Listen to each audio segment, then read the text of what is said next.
तो आज का ट्यूटोरियल हमारा होने वाला है बेसिकली जो सबसे रियलिस्टिक और ज़्यादा टाइम कंज्यूमिंग थिंग होती है जो स्किन टेक्सचर बनाने की होती है उस पर डिपेंड करने वाला है पूरा का पूरा।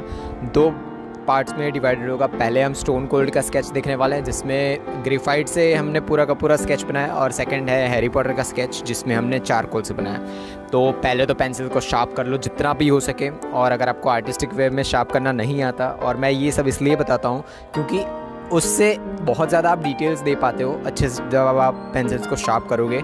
जो स्टेशनरी शार्पनर होते हैं उससे आप शार्प करने का शुरू करोगे तो हर 5 या 10 स्ट्रोक के बाद आपको उसे शार्प करना ही पड़ेगा। तो उससे अच्छे से शार्प कर लो, और आई बटन में आपको पूरा ट्यूटोरियल मिल जाएगा कैसे आप शार्प कर सकते हो।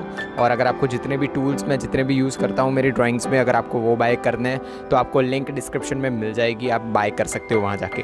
तो स्टार्ट करेंगे स्टोन कोल्ड के स्केच से। तो हमेशा की तरह जो मैं चीज़ बोलता हूँ कि बेस लेयर कभी भी भूलनी नहीं है। तो बेस लेयर से मैंने 2 या 3 बॉक्सेस हर बार मैं ग्रिड टेक्निक ही यूज़ कर सकता हूँ और भी चीज़ें यूज़ कर सकता हूँ, मैं ये बोलना चाहता हूँ, बट ग्रिड टेक्निक बेस्ट है। तो मैं हमेशा बोलता हूँ 2 या 3 बॉक्सेस बनाओ, उससे ज़्यादा मत बनाओ। उससे होगा क्या कि जब भी आप 2 या 3 बॉक्सेस से ज़्यादा पे फोकस करना शुरू करोगे तो आपके स्केचेस बिगड़ना शुरू हो जाएंगे, इतनी ज़्यादा आप डिटेल्स नहीं दे पाओगे उसमें। तो उसी चीज़ के लिए मैं आपको बताना चाहता हूँ कि जब भी आप स्केचेस बनाओ तो उसके अंदर आप पहले तो बेस लेयर पूरी की पूरी बनाओ, 2 या 3 बॉक्सेस जितनी है उस पर उसको शेड करो। और शेडिंग सबसे बेसिक स्किल है आपके, कोई भी स्केचेस हो उसमें अगर आपकी शेडिंग ठीक नहीं है तो सॉरी कहना चाहता हूँ, आपके स्केचेस अच्छे से नहीं बनेंगे। सबसे बेसिक थिंग होती है शेडिंग जितनी अच्छी हो सके उतनी आपको इम्प्रूव करनी चाहिए। दैन जो हमारी बेस लेयर है एच पेंसिल की, उसको ब्लेंड करने के लिए यूज़ करो टिश्यू। और स्किन टोन पे भी डिपेंड करता है बहुत ज़्यादा कि कौन सा आप टिश्यू यूज़ कर रहे हो, ब्लेंडिंग स्टम्प। मुझे बहुत सारे लोग ये भी बोलते हैं कि ब्लेंडिंग स्टम्प्स यूज़ करना चाहिए या फिर शेडिंग टेक्निक्स कौन सी यूज़ करनी चाहिए, ब्लेंडिंग स्टम्प, ईयरबड्स। तो ये सब चीज़ें डिपेंड करती है आपको स्किन टेक्सचर कैसे ब्लेंड करना है। अगर आप बहुत बड़े शीट में बना रहे हो जैसे A0 या बहुत बड़ी शीट में बना रहे हो तो मैं हमेशा रिकमेंड करूँगा कि एक बॉक्स के अंदर डिपेंड करो, मतलब एक बॉक्स पे फोकस करो, उसके अंदर अगर आपको ब्लेंडिंग स्टम्प भी यूज़ करना पड़े। बेस लेयर को तो हमेशा टिश्यू से ही ब्लेंड करना चाहिए क्योंकि उससे बहुत यूनिफॉर्म और स्ट्रेट ब्लेंडिंग मिलती है। तो वही चीज़ बेसिकली हो गई। तो हमारा बेस लेयर तो कंप्लीट हो चुका है। नेक्स्ट जो सबसे ज़्यादा टाइम कंज्यूमिंग चीज़ है वो है स्किन टेक्सचर, जो हम यूज़ करेंगे। हमारी एच पेंसिल भी यूज़ कर सकते हो या 2B पेंसिल भी यूज़ कर सकते हो। अगर आप दूर से किसी को भी देखोगे तो उसके अंदर आपको बहुत ज़्यादा इतनी ज़्यादा डिटेल्स नहीं दिखेगी, बट जब आप उसके नज़दीक जाओगे तो आपको पता चलेगा कि भाई स्किन सेल्स हैं, बहुत ज़्यादा नज़दीक बोल रहा हूँ मैं, स्किन सेल्स, स्किन पोर्स और ये सब छोटी छोटी चीज़ें आपको दिखेगी। तो मैं यही चीज़ बताना चाहता हूँ कि ड्राइंग के अंदर इतने भी ज़्यादा डार्कर जब आप स्किन टोन, पोर्स और ये सब बनाओ, स्किन के ऊपर जो पोर्स छोटे छोटे होते हैं वो बनाना शुरू करो, स्किन सेल्स बनाना शुरू करो, तो वो डार्क नहीं होने चाहिए। वो बनाने हैं आपको, मैं मना नहीं कर रहा हूँ, वो बनाने ही है स्किन टोन, अरे स्किन टेक्सचर, बट वो दिखने नहीं चाहिए। और मेरा सबसे मेन रीज़न ये है कि प्रेशर अप्लाई नहीं करना है आपको बनाते टाइम। जब भी आप प्रेशर अप्लाई करोगे वो बनाते टाइम तो वो डार्क हो जाएंगे। तो उसी चीज़ के लिए मैं बोलता हूँ कि हमेशा 0.3 mm की मैकेनिकल पेंसिल यूज़ करो या फिर 2B या B पेंसिल यूज़ करो, उसको जितना हो सके उतना शार्प कर लो और जितनी छोटी हो सके उतनी डायरेक्शंस बनाओ स्टार्टिंग में। ये पूरा का पूरा ट्यूटोरियल उन लोगों के लिए है जो स्टार्टिंग से ही रियलिस्टिक स्केचेस में घुसना चाहते हैं, उनको बेसिक चीज़ें और ये सब मतलब आती है, उनको बेसिक चीज़ें शेडिंग और ये सब, तो उसी चीज़ के लिए।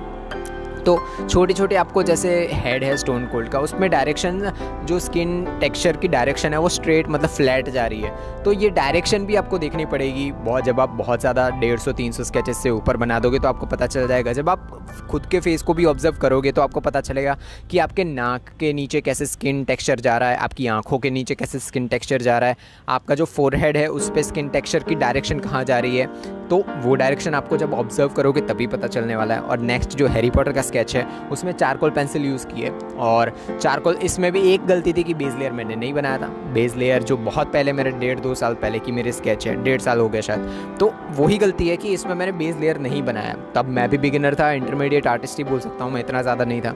तो इसमें भी बेस लेयर बनाने के लिए आप आपका चारकोल पाउडर यूज़ कर सकते हो। चारकोल पाउडर से बहुत अच्छी ब्लेंडिंग हो जाती है, बट उसमें भी डिपेंड ये करेगा कि आपका स्किन टोन कौन सा है। हैरी पॉटर का स्किन टोन थोड़ा वाइट है तो आप चारकोल पाउडर बहुत ज़्यादा यूज़ नहीं कर सकते हो। और दूसरी एक चीज़ की बॉक्स बाय बॉक्स जाओ आपके स्केचेस बनाते टाइम, और सेम टेक्निक जो हमारे ग्रेफाइट पेंसिल बना में यूज़ की है हमने आगे, वही टेक्निक चारकोल में भी यूज़ होगी।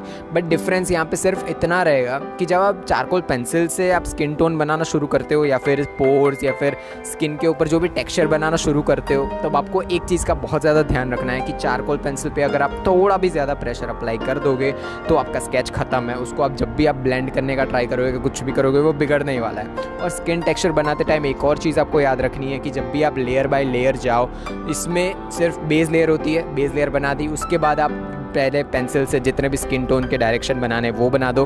देन उसके बाद देखो कि अगर स्किन के ऊपर कोई मोल है या फिर बोल सकते हैं कि पिंपल है, कुछ भी है, वो आप देख सकते हो। छोटी छोटी डिटेल्स अगर आपके पास 4K या फिर HD फ़ोटो है तो। ये सब सबसे बेसिक चीज़ें थी और ये सब चीज़ों को आपको ध्यान रखना है कोई भी स्केचेस उसको रियलिस्टिक स्किन टेक्सचर में बनाना है तो। और अगर आपको कोई भी क्वेश्चन हो ये पूरे ट्यूटोरियल के रिगार्डिंग तो आप कमेंट में लिख सकते हो, मैं चाहो तो पूरा ट्यूटोरियल लेके आऊँगा। तो मिलेंगे हम नेक्स्ट ट्यूटोरियल में, उसके अंदर भी ऐसे ही हाउ टू वाला होगा। बहुत सारे लोगों ने पूछा था इसलिए ये ट्यूटोरियल्स अपलोड हो रहे हैं। Bye bye.